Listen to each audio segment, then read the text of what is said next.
That awful feeling when children grow up and leave their parents' home to build their own lives turns out to be extremely painful. That's what happened in my family. I, Todd, and my wife Gloria experienced it, and our lives changed afterward.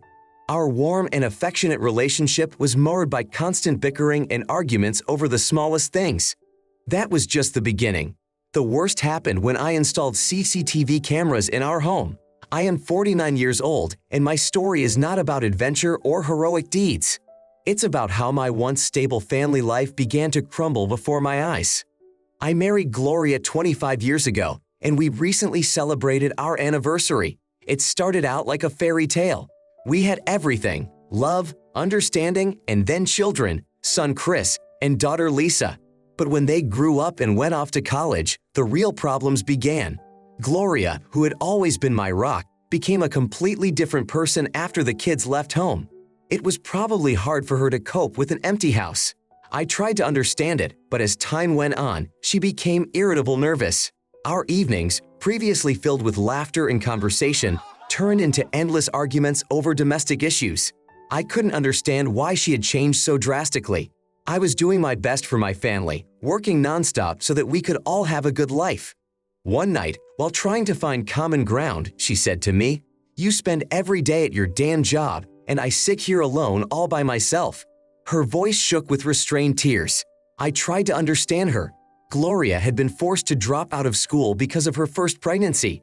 While she stayed home carrying our child, I worked tirelessly. It was a terrible time financially. To be frank, Gloria accepted the role of homemaker and almost stopped paying attention to herself. I was comfortable with that. I never wished she worked either. I dreamed of coming home and seeing a happy wife surrounded by our children. Now the children led their own lives, absorbed in their studies. The friends they talked to were interested in our affairs, but they didn't know the real picture. I realized that Gloria lacked social interaction and an active social life, but I didn't know how to help her. My musings were interrupted by the sound of a broken plate in the kitchen. It was another carelessness. Gloria's annoyed voice came from the kitchen.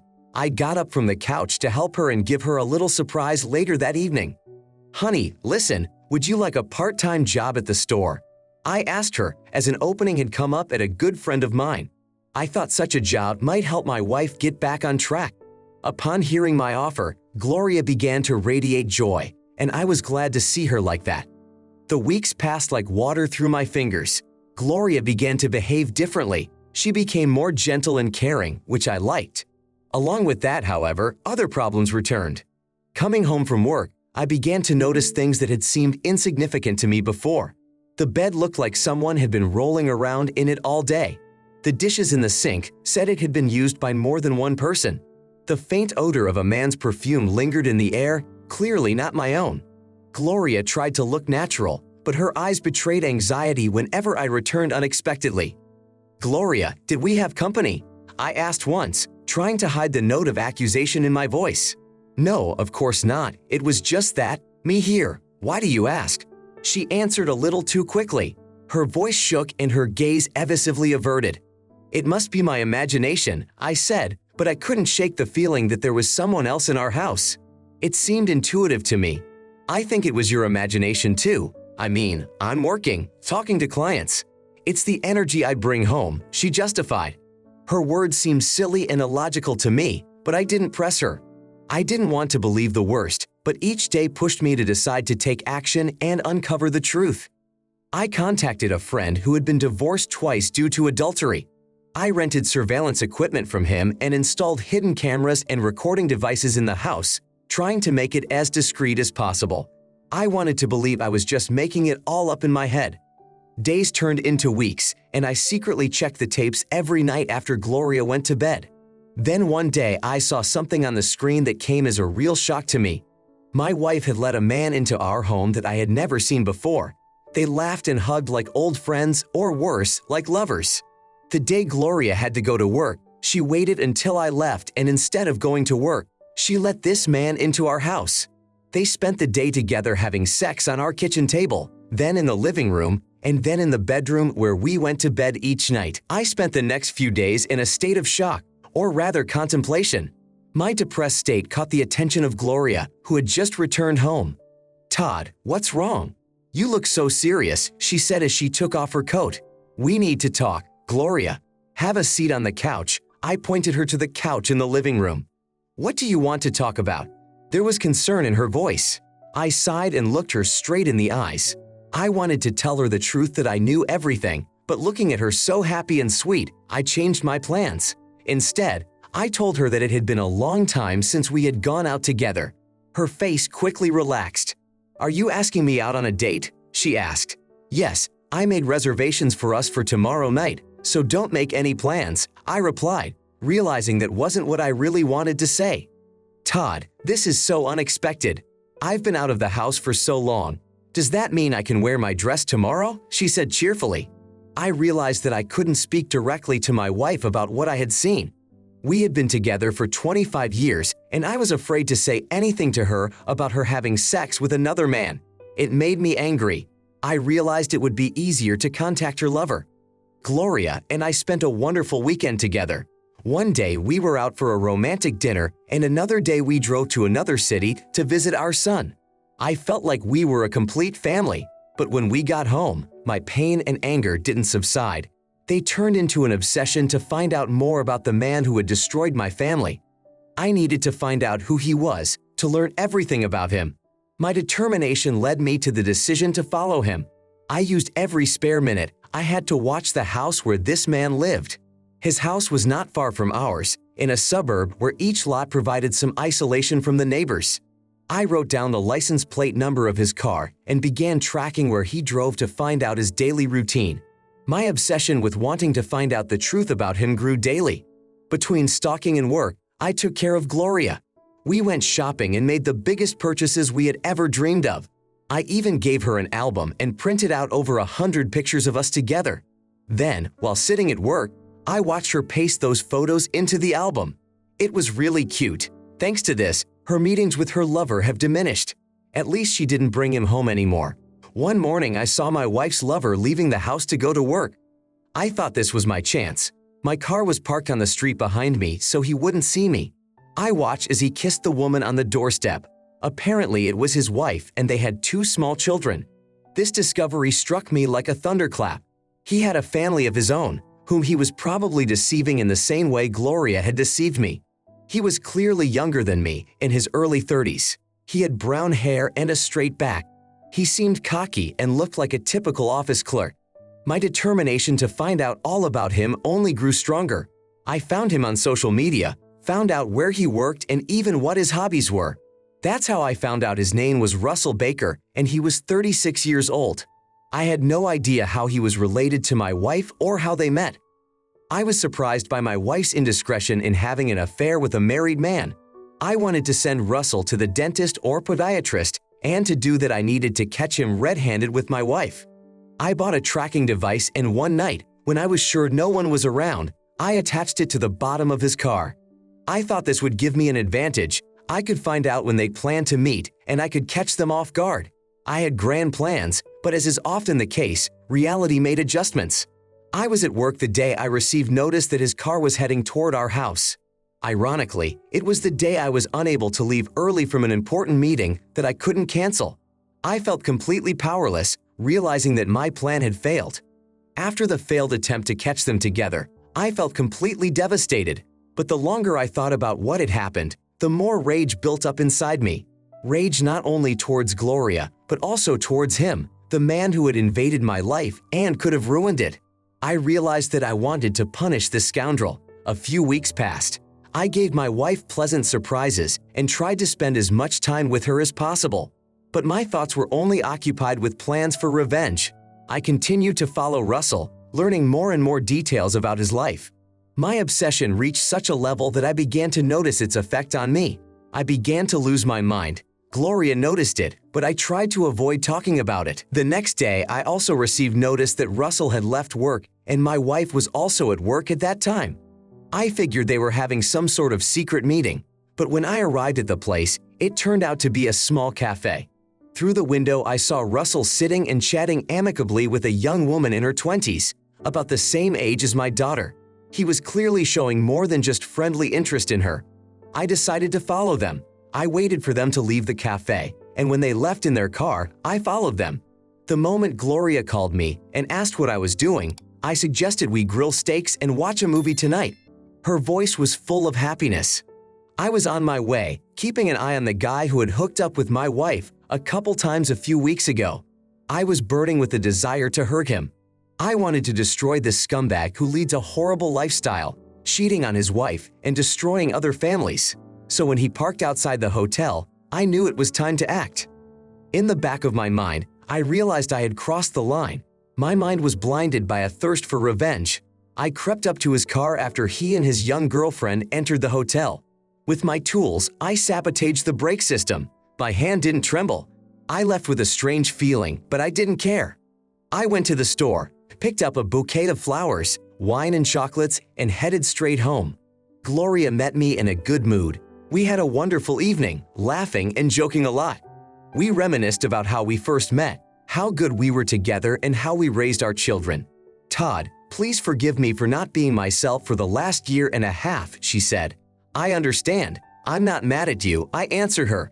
I was afraid she would admit to cheating, but she just apologized for her nerves and was glad things were getting better between us. I realized that I really didn't give enough time and attention to my wonderful and beloved wife. What a fool I had been. We then moved to the bedroom where we had a wonderful night. We hadn't had sex like that in probably 20 years. It was incredible. I tried to push away the thought that my wife had recently had sex with another man in this bed, but it was hard, so I tried not to show it. The next day, we were both home, sitting in the kitchen eating breakfast. Gloria was sitting on her phone scrolling through her social media feed when suddenly she exclaimed, "Oh my God." I looked at her, not quite understanding her reaction. "Honey, what's wrong?" She held out her cell phone to me. I saw a news article about the incident yesterday around 8 p.m. A white van had failed brakes as the driver was going down a slope. He lost control and crashed into a ravine. The vehicle was found this morning. The driver, Russell Baker, died at the scene. He was the only person in the car. I read it again and couldn't believe that something like this had actually happened. I didn't expect such a result from my actions, but I felt no emotion, while the expression on my wife's face quickly changed. "That's terrible. Did you know this man?" I asked her, asking her to be honest. "Yes," she said and paused for a long moment before continuing. "He used to come into my store a lot. A kind man," she said. Tears appeared on her face. "It's all my fault," she said with tears in her eyes. "I killed him." Wait. What are you talking about? I don't understand you, darling," I asked. "If I tell you this, you'll probably leave me, but I can't keep quiet anymore," Gloria began. Her words made me realize that there was a serious conversation to be had. "You've done so many good things for me lately. I'm ashamed to admit it," she continued. "Just know that I love you and cherish our relationship, okay?" she said. "Okay," I replied, tensing up because I didn't know what to expect. "I cheated on you more than once. I'm sorry, it was all a blur." Gloria paused briefly and continued. "I met Russell Baker on my first day on the job at the store you recommended to me. For weeks he courted me, complimented me, and I knew I was flirting back, but I couldn't help myself. He managed to get my phone number, and after that he started texting me and calling me." Gloria fell silent. "Why did you give him your phone number?" I interrupted. "I don't know. I liked the attention he was giving me," she said and then continued. "He started offering me one-night stands, knowing full well that I was with you, and we've been married for 25 years, but that didn't stop him. He kept showing his affection for me," she said, choking back her own tears. "Then one day when you were at work and I was bored at home, he called me and offered me a ride in his car. I don't know why, but I quickly agreed, naively thinking it would be a friendly encounter," Gloria continued. "During the ride, we drove deep into the park and he turned off the car and offered to move to the back seat. We moved and he started touching me, kissing my arms and neck, and I couldn't do anything. It was just a second and I was naked and he was dominating me." Gloria spoke of it, swaying heavily and feeling guilty. "I didn't expect that," I said and sat closer to her, wiped her tears with my hand and held her tightly. She continued, "I felt awful afterward. I came home and felt like a stranger, like I had violated something very sacred," Gloria began, recalling the day after the incident in the car. "Russell became more insistent. First, he suggested we meet at a hotel, and then he started coming to our house. At one point, I caught the excitement. It seemed like you didn't care about me. Russell convinced me that you must be cheating on me. My cheating was just revenge. I began to believe my own delusion. Gloria began to breathe heavily. It was noticeable how painful it was for her to tell me all this. I tried to play the part. I'm a fool, I'm sorry, I said. I held Gloria tighter, and after a moment of silence, I said, "Don't worry, honey. I'm here with you, it's okay." "Can you really forgive me?" she asked. "I can't without you." "I love you," I said. "And I love you," she replied. After that, Gloria and I spent all afternoon in the kitchen talking about everything we remembered. We discussed all our old hurts and forgave each other. Gloria told me that she decided to end the affair after she found out that Russell Baker had a family, a wife and children. She felt ashamed that she had ruined her marriage and could also ruin another. I didn't tell her that I knew everything. I pretended I heard it all for the first time. When I realized that Gloria was missing my attention, and after I started spending more time with her, she felt that she needed me. This became another reason for her to end the affair, which she blamed herself for. I decided to go with the lie, but I realized that it was partly my fault that I really wasn't paying enough attention to her. I don't know if I did the right thing by not telling her the truth, that I knew everything, but I thought it was better this way. The next day, I wanted to delete all the camera footage, but I didn't. I moved them to a separate cloud, leaving myself to defend myself if necessary. I realized that after everything that had happened, Gloria was unlikely to cheat again. However, the thought that if someone cheated once, they might do it again never left me. I decided to be more vigilant and careful. I didn't tell anyone about it. Gloria and I decided that her affair would remain our secret history. She quit her job and found a new hobby. She started sewing clothes, something she'd wanted to do for a long time but couldn't because of childcare. As for Russell, his wife found out about everything and the news spread quickly in the media.